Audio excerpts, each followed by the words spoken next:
It was really interesting in a new Harris campaign ad about this issue of immigration. She used video of the border wall that was actually, sections of it were built by Donald Trump. Now, in the past, she had criticized construction of the border wall, saying, yes, it was un-American, saying that it was racist and fear-mongering and xenophobic. And then now she's touting her support of bills by people like James Lankford that would have strengthened border security protections, including continuing to build that wall. It's interesting to see how, 9 years ago, everybody kind of railed against build that wall as an impractical policy push.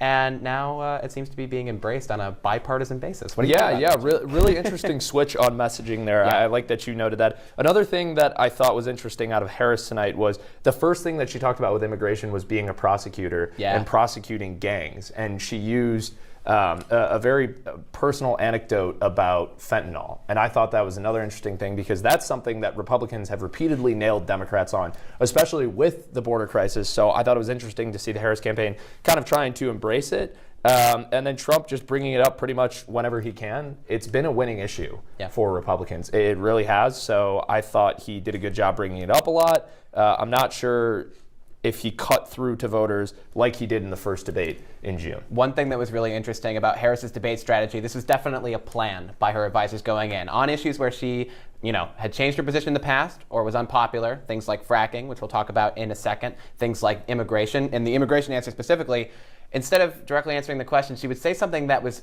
pretty intentionally designed to trigger Donald Trump. Very intentionally designed. In this case, it was that rally clip that we showed you a little early on. That was an answer to a question about immigration. It had nothing to do with his rallies, and she did that so that way he'd be distracted by the fact that she hadn't answered the question about immigration and then try to defend himself about his rallies. I mean, it was a really interesting way to play off of his kind of psyche in the debate. I thought it was a really good strategy on their part. Absolutely. Yeah, absolutely. So one of the biggest issues facing young voters, our audience here at Citrus TV, is the environment. But both candidates have been moving away from proposed sweeping policy efforts to help curb climate change, like the Green New Deal. Let's bring in our very own Lauren Holdmeyer and Peter Berry to discuss this issue. Lauren, what have we seen from Kamala Harris in this kind of evolution since she ran initially as a 2020 primary candidate to now when she's running in a general election hoping to win the votes of everybody, not just Democrats? Well, good evening, Luke. In contradictory to Kamala Harris's past, tonight she confirmed that she no longer has an interest in banning fracking, but she rather supports it. Take a listen to what she said earlier tonight. I will not ban fracking.